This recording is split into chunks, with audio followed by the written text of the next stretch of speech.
Now, I'm very, very glad that you guys came here. The primary reason for this is to sell you interest in my condo. No, it isn't. The primary reason, it's what? Did you say Amway? Tukwila. No, it's my condo in Tukwila. I know. Tukwila is really nice this time of year, by the way. No, our main reason of having this is really to get you guys together to thank you primarily. I mean, that is really, really important.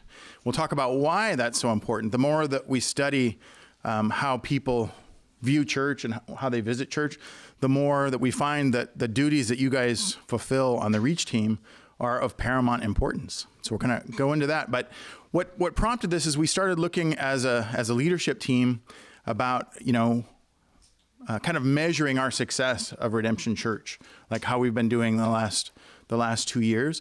And we came up with this chart here that we stole from another church. So it's these circles. So this one out here, we're going to lose audio, but that's okay. This one out here is the community. So this would be just our valley, right? And the next one in would be the crowd. That's people that come to church, right? People that visit our church. The next one is our attendees, people that would call the church home. Next one would be the committed people, and this would be core, typically like regroup leaders, elders, that kind of thing. And we kind of looked at, well, how are we doing? Because the goal is to move everybody from here to here, right? That's our goal, is to get everybody in our community eventually connected in a basic way to Jesus. So we kind of looked at that. So we did, first off, we came up with the number of growth that we had in the last year, and we actually grew by 36 people in a 1 year period, which is good. We do a great job of moving people from attendees to invested or committed and committed into core. That we're really, really strong. We can do a little bit better in bringing the community into the crowd. But before we do that, we want to make sure that we strengthen the crowd to congregation, right? And that's really what you guys do, form a very, very important piece of the pie. Because every time that you read about it, and I've read lots of books on this process, all the polls find that people decide whether they're going to come back to church within 7 minutes of pulling into the parking lot. Now think about that. 7 minutes means they haven't heard the second song and they haven't seen Matt. They don't know anything about our leadership. They don't know anything about our doctrine unless they researched it beforehand. So what you guys do, you are the front lines, right? And so it's so critical that each of us continue to just strive for excellence in this, because the fact that people feel welcome can be the difference in whether they come back next time. I taught Sunday school, 4th and 5th grade boys for a long time. And one of the boys who, was real connected to the church, his parents said, the reason why we started coming to this church is because how you said hello to him on the first day of Sunday school. That at first encouraged me, and then it really freaked me out because I didn't know what I did, and I'm sure that I offended dozens of other boys that I didn't say it right. So I think it's valid that we kind of examine this. But right off the bat, we are better at this kind of stuff than 99% of all other churches. I think most churches don't pay any attention to how visitors feel. Right? They just they try to make it convenient, and there's coffee or whatever, but I don't think most churches spend any time thinking about what a visitor feels like when they walk in. And the other thing is, many visitors are skeptical about church, right? If you ask the general populace, most people have some connection with Christianity, but now, particularly in the Seattle area, it's probably negative. So I think a lot of people might come to church with some preconceived notion, and they may actually be looking for us to fail, to justify how they felt. Maybe they've been offended by, a parent in the name of Jesus, or maybe some church, there was some falling out at a church. But I think a lot of people have that. Now of course, they're making the effort to be there, so that's really cool. But we have to make sure that we pay attention to making them feel as comfortable as we can. So one thing I want to mention right off the bat of what we rock at. I actually hire secret shoppers. Anybody in retail, you know what a secret shopper is? We've actually had a number of secret shoppers come to Redemption Church with kids. I always hire people with kids that aren't believers, because if I'm paying them, I want them to hear the gospel too. So they come and they have no church experience. And they fill out a big, long report form that the elders get to see. And we rocket a number of things. One is like RC Kids, particularly since they've redid the security experience, and just the visual. We get crazy high marks on that. And that's really important because couples with young kids are our biggest most rapidly growing demographic. So that's really important that we really invest in RC Kids. We also always get people commenting on the waivers. I know we got some waiver teams out here. It's really important. You feel goofy waving out there, but it really makes a difference. We actually had one lady who came to church because of the waivers. She didn't know anything about the church, but she drove by and she saw people waving and she came. Charlie, this is a big deal for Charlie. This is how Charlie chose our church. There are waiver haters, but that's okay.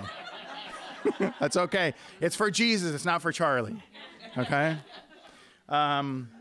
We do a great job with signage. We do a great job with parking. Like we're conscientious about reserving spots, premium spots for visitors, right? That's another thing is you want, just imagine when people come up and they see, oh, that's just a little trigger in their mind that these people love me, right? These people care about me because they've saved a parking space there. And I think we are very welcoming in general with the people that come in. But again, I always think that we can get better. So what I would like us to do, hence, this is the last time I will call them visitors. From now on, I want to call them guests. Okay, people don't visit our church; they're guests of our church. So I'd like us to kind of get that mindset and think about how you would treat a guest at your home. So Reese and I are gonna we spent quite some time planning out this drama. I told her on the way in I want to have her stand up. So imagine if I invited Reese to my home, right? And I've never met Reese before, but I'm having a gathering at my home. And she comes up and she knocks on the door. And I open the door. Hi. Hi. Where would you like me to go? Oh, just anywhere would be good over there, probably. Okay. Whatever makes you feel comfortable. Okay. So that would be ridiculous, right? If somebody comes to your home, wait, everybody at Reese Entertainment, ladies and gentlemen. Unbelievable. She's here all week. That would be ridiculous. But imagine that would be even less awkward than walking into church if you don't know anything about church. Because if all of you guys are experienced with church, but imagine if you've never been to a church before. Imagine it's held in a high school. How weird that would be, right? You don't know, like for instance, when you walk into the theater, is there designated seating? Right? I don't know. How many events do you go to that there isn't designated seating? Most events are designated seating.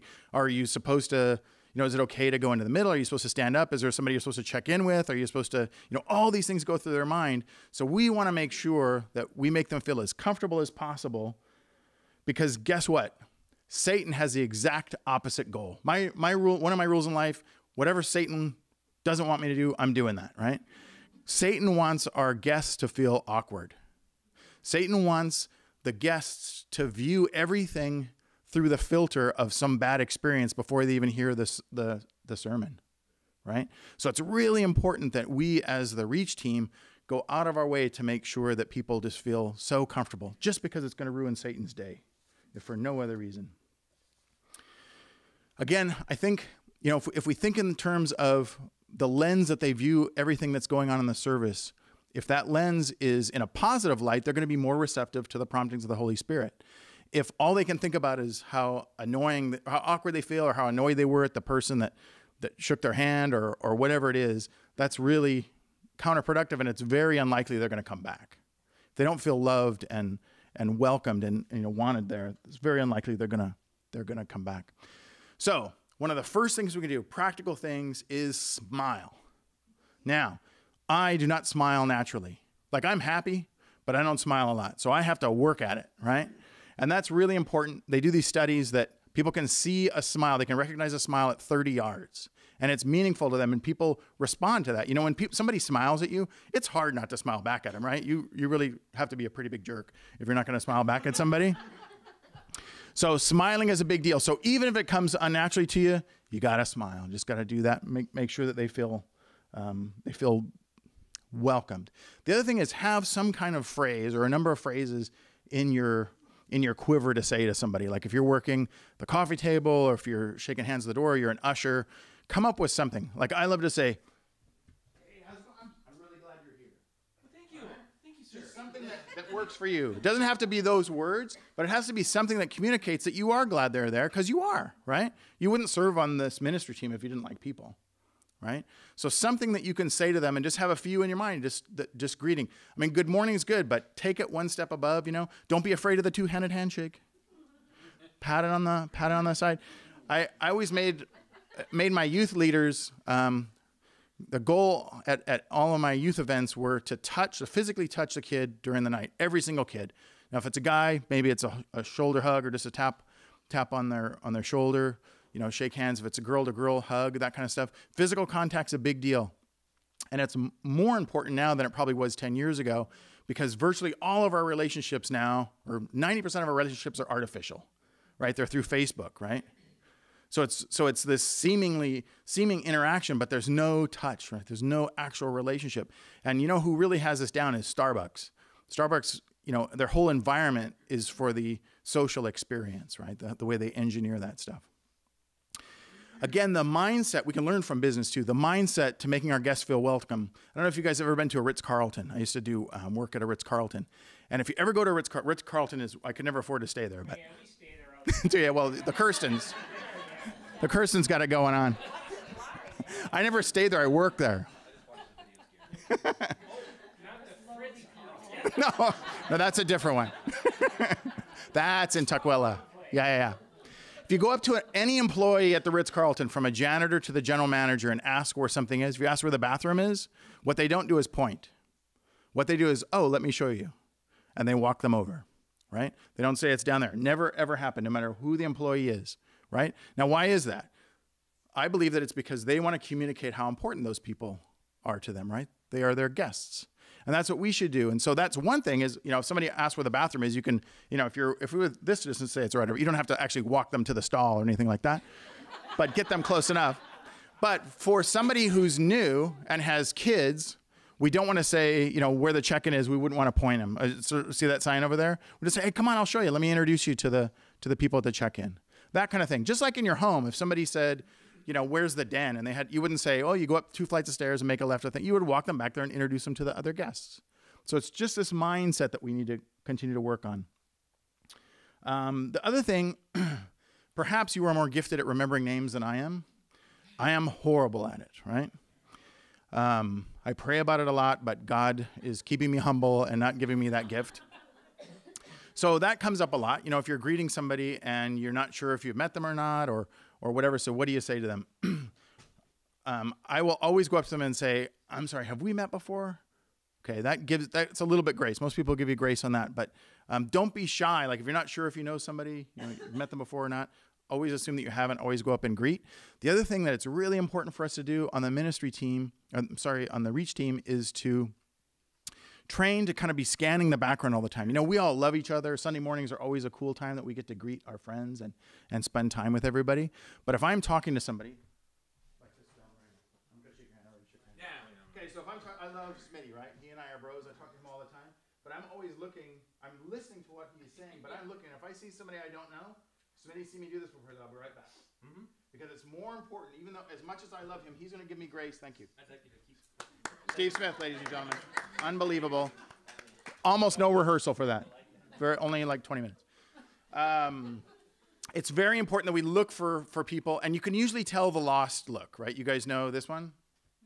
Right? They're not quite sure, right? And they may have come before, but they still have that. It's better that you err on the side of you know, reintroducing yourself to them. It's very, very important to take that awkwardness away.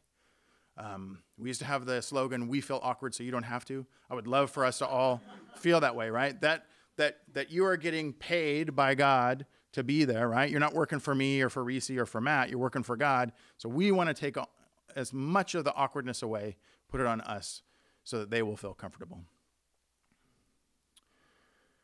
So I am not going to use the term ushers anymore. I might use host ushers, but I'm going to call ushers hosts from now on, because I think they play a critical role in this whole thing. Again, imagine if you walk into that theater, especially if it's already started. It is dark, right? And there's this slope, and there's the stuff going over there, and there's a bunch of people panicked behind the soundboard usually. And there's some trash cans over here and there's some chairs, so they don't know where to go. Most people will not go up to an usher and ask for where to go. But I want you to think of like the last time you went to a nice play or, some kind of event where you had, specific seating. Virtually every time the usher comes to you, right? As soon as you go down the aisle, they come up and they say, can I help you to your seat? Can I show you where it is? I know as hosts, usher hosts, that you are going to have, most of the time when you ask, people are going to say no. But I would really like to see us ask. Just because it's showing them, it's just one more thing. These guys care about me. They don't want me to feel weird, right? And I know that it's weird and it's difficult sometimes in the dynamics we have in seating. But just kind of start thinking about what's the best way that I can make them feel comfortable. Even if they want to stand there, and I appreciate, and you guys do a good job. I've seen the host before, go and like if it's a family with kids, they'll get chairs and that kind of stuff. They really do a good job. But I would just like to see everybody go up and all of our hosts greet every single person and smile. I'd say if I had one critique of the hosts is they don't smile as much as they should. It's probably because they take their job so seriously, which I appreciate. But I would really love to see you smile. When I had a business, I actually made my receptionist, I had a mirror next to the phone because, everybody close your eyes. Everybody close your eyes. Okay, I would like to welcome you to this event here. Keep your eyes closed. I'd like to welcome you to this event here. How are we doing? Could you hear the difference in my voice? The second one I was smiling. Okay, it's actually, you can open your eyes again. Reese's asleep, so it doesn't matter, but the rest of you can open your eyes. The next change we're going to implement is, I know that the school does not want us to have coffee in the theater. I know that at least 25% of the people bring coffee into the theater already. If somebody is a guest, we will never take their coffee away from them. Because imagine, how many people have been to a cocktail party? Everybody been to a cocktail party? You could admit it, it's okay. We're not Methodist anymore. You can raise your hand. Imagine being at a cocktail party without a drink. It would be so weird, right? It would be like you're naked, right? You're standing there naked if you're not holding a drink. And it's worse in the Pacific Northwest because what do we do without coffee, right? Like, I'm sure, I've never seen a surgeon, but I can guarantee there's some tumbler right next to the operating table when they're doing that, right? We're never without coffee. So it's really kind of a security blanket for them. So what I would like us to do is the host will have, and the hosts and the greeters will have a stack of lids someplace around too. So if somebody comes up with, an open coffee cup to say, hey, would it be okay? We're not supposed to have drinks in there, but it's cool that you're going to have it, but can we just throw this lid on there? Because worst case, I've had somebody drop a whole thing of coffee in there. I will get the mop. It's no big deal. I got the mop last time, no problem. If they have a lid on there, it's not going to be a big deal. And if we have to pay for a cleaning service to come in and clean that theater 3 or 4 times a year, it'll come out of my budget, no problem. Okay, I think that's really, really important. We made a little change in, I would love it if we could let them have food going in there. I think that's going to push it. Again, we do want to be good tenants, and I think if we started, smearing donuts all over the seats, we'd probably get in trouble.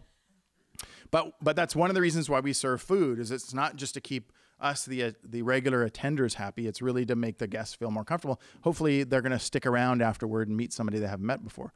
We're going to start reminding them or encouraging people, hey, grab a donut, grab a muffin, and stay around and meet somebody that you haven't met before. And you guys, as leaders in the church, make sure that you're attuned to that, even when you're off duty, right? Look around. If there's somebody you haven't met before, go up and introduce yourself. Try to make them feel loved, right? We're doing little things that, like we used to cut up donuts in half, and I get it because, you feel better and it goes further and all that kind of stuff. But in my mind, that's like a little indicator that we're cheap, right? And we're not, because Reese, she goes nuts, whatever we need. But it's just like, even if we throw away half the donuts, I'm good with it because of what it's telling people, that we appreciate you, right? Whole donuts, we appreciate you. Exactly. Even in the garbage, they will too. Okay. So, one other big change we're going to do, one of the things that our new system, our new RC Online system allows us to do is have, they call them processes, where we can track different things. So we can easily track how people are moving through, like from being an attendee to a member to a leader, or if somebody has like hospital stays, we can track that. a great thing to do is track guests, right? How guests process through. Now, since day one, we've always had those digest cards that says, fill this out and if you're new, check a box. I get all those. All of those is kind of an exaggeration because I get about one every 3 months. Okay. Now, if they have kids, we always get the information because they have to fill out that when they check in. But if you don't have kids, you come to Redemption Church, I will never know it. Right? So I can't follow up. If I get those, I follow up. The procedure has been, I get those on Monday morning. I give them a call. If they have an email, I send them an email. We're going to change that to where all the new people, they're going to get an email or a call from me on Monday or Tuesday. Then they're going to get snail mail for me the next week. The next time that they come, or the tail end of that week, next time that they come, they'll get another snail mail and they'll be invited to the connection dinner and different things. So we have this whole 7-step process that this happens. But I know what you're thinking. How am I going to get that information? Okay. We're modifying those digest cards and to make it a little bit, give them more space. It's really hard. It's so small right now that people fill them out. I can't read them anyway. So it's going to be bigger, but what's that? Nothing. It's not the card? So what we're going to do each and every week, every single person in the theater is going to be encouraged to fill out one of those cards. Now, the reason why is because if we say, guests, would you fill out one of those cards? Guess what they're going to do? No way. Because as soon as they fill that out, a spotlight goes on and they feel, right? They go, oh, there's a guest. Look, she's filling out a card. We're going to get her later. They do. Well, I don't know. We've never had one do that. So if everybody fills them out, then it's the reverse, right? If they don't fill it out, because, oh, look, she's a guest. She's not filling one out. Okay? And then it's going to go in the offering basket, right? Then they'll all come to the office, and then on Monday we'll go through them and be able to start that process. It has an added benefit of being able to track people's attendance anyway, because we're at a church size right now that it's easy for us as elders not to miss somebody that hasn't been attending, right? And we don't want to do that. We hate to do that. We try to ask, but it's impractical when we have 400 people come to church. It's easy for us to miss one or two people. And if it goes for several weeks, particularly if they're hurting or, they need some kind of ministry, if we don't follow up, it can be devastating for them. So this will be an added benefit. But I know it's going to be a training thing for our congregation to actually fill these cards out. I know that people are going to be a drag. And we're going to hand out pens, too. We got some real cool Redemption Church pens. Yes, sir. Why don't you have one made up? That'd be awesome. This is one of those issues. I use this expression, take off your diapers, put on your apron. Know that one? Okay. What that means is we want to make sure that we are serving others in what we do, right? Particularly if you guys are all Christians. Many of us have been Christians for decades, right? And so I get this is going to be a chore for us. We're going to have to fill this out, right? It's going to be your name. It only has to be your name, really, but you have to pretend that you're writing on there at least, right? So somebody else see. But it's really just a way for us to serve the congregation overall, but serve our guests, right? I mean, what would it be worth for us to have information on a guest that we wouldn't have otherwise?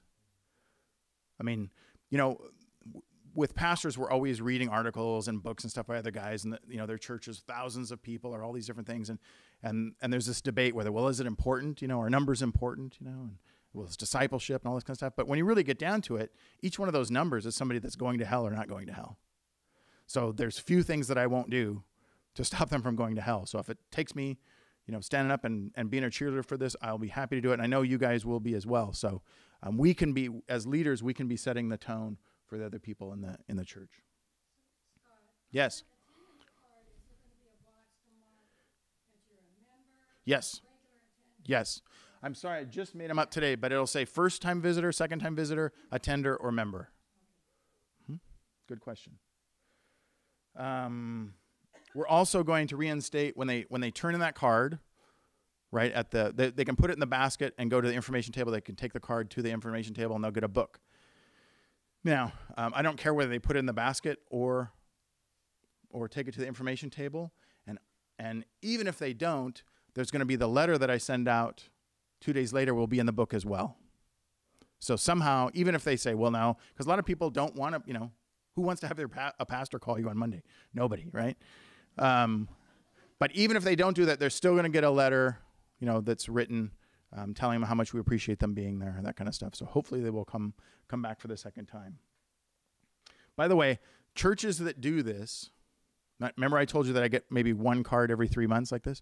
Churches that do this estimate they get 80% of their first-time visitors giving information. 80%. That is hardcore. Now, if I look at, how much we grew, I estimate that we had 156 visitors during that time, right? So we're working right now of a conversion between visitors, guests, and attendees of about 25%. If we doubled that, awesome. That Satan would be so ticked. Imagine if we had, 100 people become attenders next year. That would be so awesome. All right. I think that is all I have. Do you guys have any other questions or comments or critiques? Yes. 36, are those members or people that are Attendees. attendees? Yep. Yes, Mary. I was just going to suggest that maybe you move the table with food.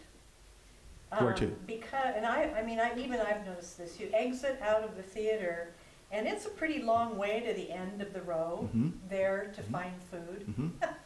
Not that I'm always looking, but Well, you know where it is.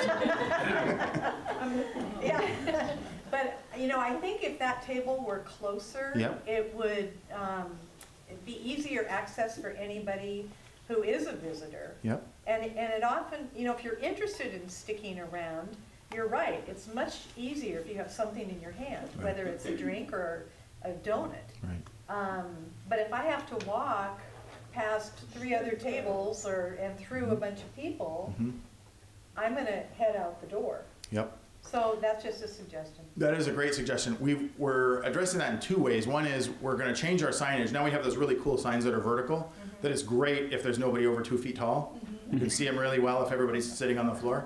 But if I'm standing in front of you, you can't see it. So we're actually going to, as they're breaking, we're replacing them. We're going to have horizontal signs that'll hang behind each thing. So that'll be something that'll say coffee and treats or whatever. The issue with what you had is initially we had it at the far end, where typically the information table used to be, but we were feeling, well, it's kind of a choke point there. So we kind of argue on staff whether it's more important to have flow through or people staying around. So we're still wrestling with that. Jeff. Ushering is a real challenge in that theater. I mean, it's a real pain because there's no center aisle and people just don't like sitting in the middle. Yeah. And I don't know if it freaks them out to be trapped or whatever. But I think it would really be good, one, if we talked about that as a church being, hey, this is your ministry to sit in the middle. Yep. Why? Well, because people are going to leave. Yep. 2, That's a diaper apron issue again. Yeah, and I had a family that I didn't recognize come last weekend, and I went to sit them down, and there was literally nothing on the end, so they had to climb over people, and that's got to be one of the most uncomfortable. I mean, if you're new, and you have to climb over people, Yep. That's way more uncomfortable because now service is going, and you're making, everyone's, oh, should I stand? Should I sit? What should I do? I'm kind of confused. It's like, well, move. Yep. But they don't get it. And so, 2, I think it would be helpful if, I know this is kind of a pain, but every service, tell people to move in. Have the shake your hand time, meet your buddy, whatever, and have them move to the center. Because that's Throw candy fair. up the center of the. I've actually thought of hiding stuff underneath the center ones. Or guilt trip them with having a camera pointed at the audience. Addressing it the way Jeff said is, it's your ministry to move to the middle. Yes. I'm not telling you to do your job, but No, put them, that's their ministry to put them in the middle, because I usher, not with Jeff, but I usher as well, and it is difficult. It's very difficult. Another item on that is people that arrive late, if we can keep the back end, like 1 or 2 spaces open, especially for the new people. I had a gal come in, she was a little agitated that I had to take her a little farther front. It was like 4 rows from the back, but she just didn't want to go up front. So I was doing everything I could to find a place for her, but So I keep forgetting to, you guys aren't mic, so for the people that are watching this. So the ushers had great suggestions about what to do with a theater that doesn't have a center aisle, so people typically sit on the outskirts, and it makes people uncomfortable. We've had this discussion 30 times maybe in the elders and on staff, because we've gone through that. So do we tape off rows and leave it for guests, right? Like have a premium row. Well, we've kind of go back and forth on that. Would you feel weird as being a guest and sitting in the special quarantine guest row? Exactly. And where's your card, buddy? But I agree. I think that, I know some of it is like flow. People get worried that it's weird to have everybody stand up and move. I think we're family. We should do this. Well, the other thing that I notice is that people, and I may get some criticism, but people who are on the worship team, their spouses will save external seating for them, and sometimes it'll be like too deep because there might be, sister, brother, whatever, and so those are like quality spaces where you can put a new person, and so again, I think we need to figure out something for the worship team, so that they sit in maybe a designated, or maybe even in the front where it's completely empty, rather than having a spouses save spaces, because it's part of being on the ministry. Yeah, I like that. Because I see that every single time, and that includes youth workers and everything else, where they might do something in the children's ministry and then come in later and their spouse is saving them a spot. I've seen everyone do it, and I really think that, if you're going to think of it as a ministry per se, to actually have spaces available, for new people or whatever, you got to leave those seats available. Yep. I agree. I think we'll probably have to teach to this and mention it, I'm sure, weekly. But I'm with you. I'm glad to hear you guys say that. Isn't one of the simplest things, and I don't know what are the arguments against saying, okay, now let's stand and greet your neighbor, and would everybody please move to the middle? I mean, that doesn't offend me, and it also. I can't speak to that because I like that idea. So. But somebody else can. About 1.5 months ago, Matt did that, and it was pretty effective. I don't know if you guys remember. I mean, I think that's the only way you're going to get people to move, and it's also one of the best ways to have you turn around and say hello to somebody. Yep. I think if we it's an important thing to do. I can tell you what the problem has been historically. Okay. So our people are getting better in the last few months, but typically less than half the people were there by the third song. Oh, I know, that's true. Right? So it was still scattered enough that it was just wasn't effective until you got the majority of the people in there to push them together. But our people have been getting better in the last couple of months about getting, literally, we'd be in the first song and you could drop a grenade out there and kill no one. So now that they're getting better at getting there, we can do it. Because it's great to do it. It's kind of from a flow of service perspective. We would love to do it on the front end. Say, hey, everybody stand up, greet your neighbor, move to the middle. But since we weren't getting them there till literally at the start of the message or the last song, well, the flow of it was brought more kind of mellow. And then it would be like, now everybody stand up and greet, sit down, now I'm going to preach. So it was just kind of from a flow perspective and from the density perspective that we weren't doing it as much, but I think we could get away with it more here. And I think once Trent gets here too, we've been in a very simple pattern for the sake of simplicity while we've been in transition. I think when Trent gets here, the first thing we're going to talk about is what are different ways we can structure the service? Because anybody right now could go like, I know what's going to happen. There's going to be 3 songs a message, 2 songs, we're going to leave. So we're hoping and that's by design, which is simplicity. I'm leaving. Sorry, kids coming in the airport. Oh, sure, everybody's got an excuse. Not over yet. Go away. So yeah, so anyway, once Trent gets here too, we'll start to structure services in different ways at different times, and so we could probably incorporate something like that in there too pretty easily. Well, I would add though, when Trent comes, I think there's going to be more excitement, with people, and you might get, initial couple of weeks where people come earlier because they want to be a part of that transition. So you might be able to do that earlier, maybe gauge it by how many people are there, right? Because it's, like I say, having people climb over one another, and that's one of the biggest things about being an usher is it's uncomfortable for us to try to sit somebody down when you've got people sitting there, it's like, So- I just wanna tell them, get out of here. Yeah, well, would it be okay as an usher to say, may I please ask you to shift down so we can? And you know, I've done that, and they won't. Yeah, they say no. No, Yeah, you'd be surprised, no, you know. No authority. You gotta speak it with a little deeper I voice. have kids over, or, yeah, I gotta go on my, and they don't. They don't leave. We had a lady with a cane once, like one of those 4-prong canes, and she had to walk over like 4 people. Yeah, and I actually asked somebody to move. In fact, one time there was a gentleman that has a bum knee, and I said, hey, would you mind moving? This was in the very back row, you know, where it's kind of elevated a little bit. It's better for his knee. It's like, hey, could you kind of move? I've got a guy with a bum knee. I'm not really. And it's like, what? Yeah, so what you're saying is great, but really some people just won't move. You know, and so. So the other thing we're gonna do too, I talked to Shane about this, I think last week or the week before, is, you know how we have like the 5-minute countdown video in the first couple of songs? We're gonna put a line at the bottom that says, please move to the middle, like during the countdown and at the bottom of the first couple of worship songs. So it's just a visual cue, like, oh, okay, I should probably think about going 2 seats further in, you know? And maybe we worded that. Picture the seats though. I mean, like a look back towards the audience, you can see that it's empty in the middle. Oh my God. So please move to the middle, and here's a picture of the middle. Oh, you're saying, by middle we mean this. Yeah. With a circle around it. I mean, that's some comedy in it, but it, you know. No, we talked about that, everybody speaks in IKEA now. So you're right, there's some truth to that, right? We do progressionary, so the first time it's move to the middle. No, really, move to the middle. No, I mean, you really move to the middle. Or are you here?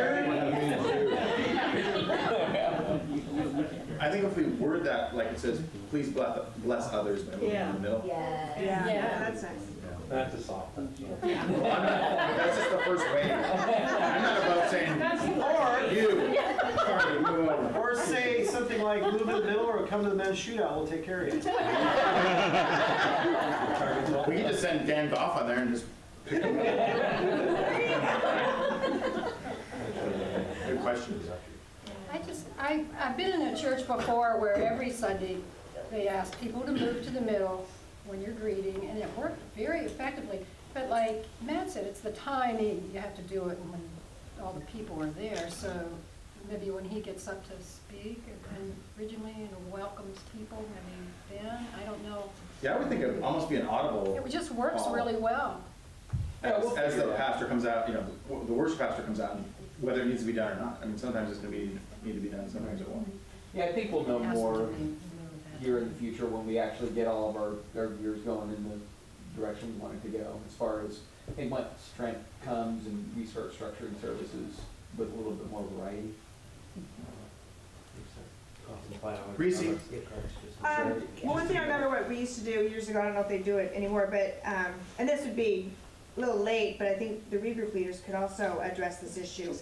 Because, you know, with the old membership class we used to have at Duval, like a zillion years ago, they talked about that. They talked about, you know, when you're a member, you know, you don't take the premium spots, you know, and, you know, different things that we would do because we, you know, we're members of this church and we need to make it open for the guests to come. Same thing with this. No, you know, unless you've got a real, like, I do think there are some people that are probably on the edge that are, you know, members or vegetarians that probably have a claustrophobic issue. I mean, I can understand that.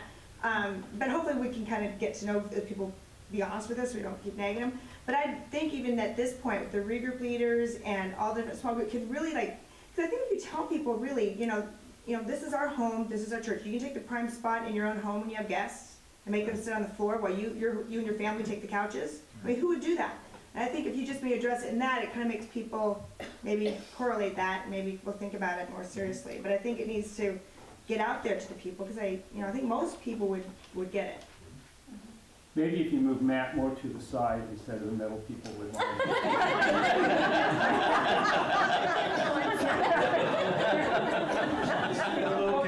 That's not a prime spot.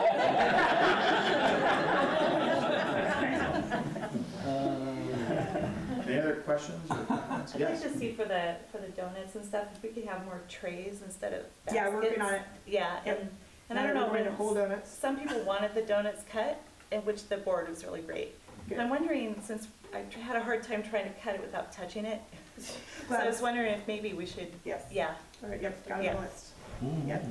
Another thing I thought too is you could have somebody up near the front or a couple people with a tray, because whenever I've gone to a party and people are, offering me, because sometimes you're like, am I supposed to do that? Going to Or is that Costco. for somebody else? Right, that's good. Or do I have to pay? Everybody's like, Yeah, are these do I have to free? pay? So you have maybe somebody, and you could even have somebody with a tray of coffee, and then one with donuts, and that's just one more element where you're making them feel. Yeah, I was thinking of that. We have these really cool, big commercial thermoses too. I was thinking of having some coffee out before we greet, and we could just have them sitting out there. Although you guys are also prissy about your coffee. I mean, you're gonna find out quite a bit of information on those cards, so couldn't you put... What kind of coffee they want? Yeah, what kind of coffee, and whether they need the donuts divided or not, you know.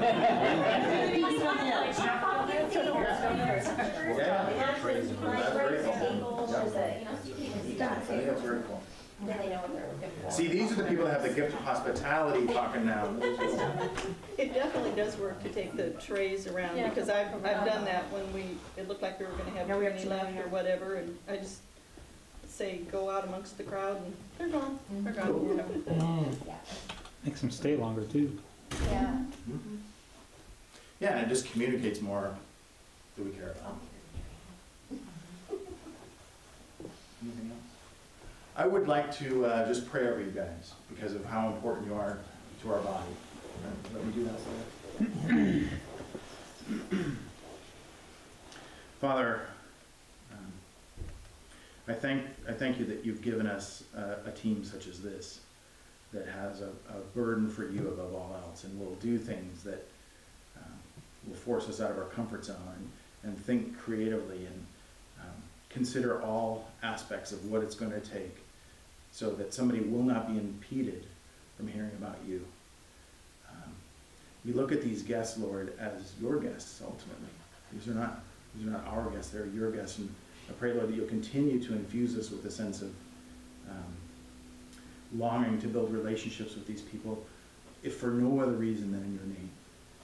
And I pray that you will continue to use this ministry, that these people would just radiate your love, that people won't be able to wait until next Sunday to come back. They would be anxious to return to this body of believers whose only thing in common is our love for you. I ask these things in Jesus' name. Amen. Amen. Thank you very much for giving up your Tuesday night. Yes. Do we need more people on this group, or are you full? Reese can answer that better. She manages most of it. What depends if we do, I have to evaluate if we're gonna do walk-arounds. I've talked with my coffee people, because you guys tell me, you did it 2 people there now for the most part. So I'll talk with you guys about that. Otherwise, I think we're... One thing you do, though, if you're recruiting, that is really cool, but make sure you recruit people that are going to fit really well for that too, right? Mm-hmm. No, I'm gonna go find the weirdest person. Okay, I'll do it. Right there. I know, because we're already kind of weak with Charlie.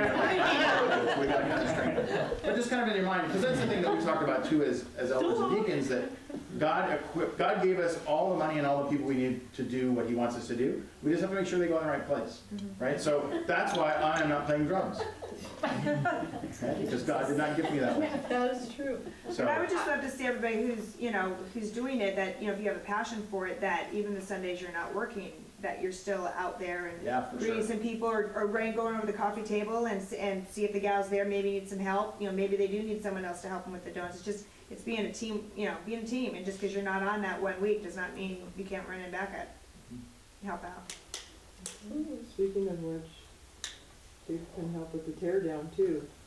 They're standing around the lobby doing nothing. Yep, that's a different ministry I'm not focused on. Keith can call his own meeting for that. Go ahead, Chris.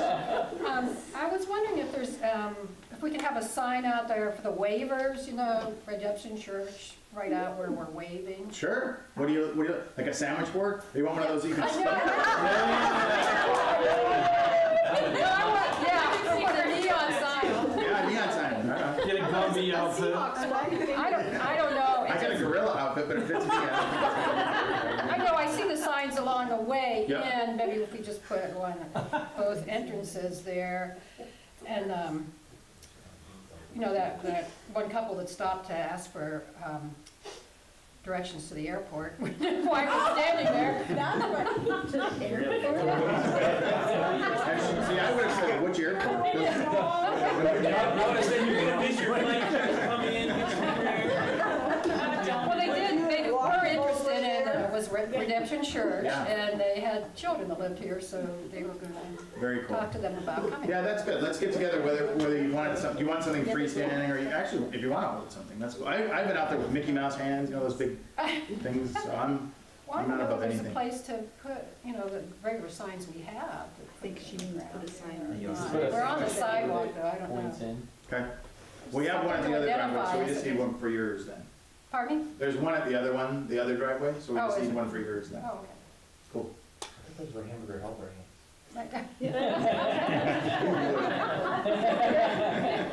Leave it to the chef. Cool. Well, again, thank you guys for coming. I hope you have a fantastic week. Thank you.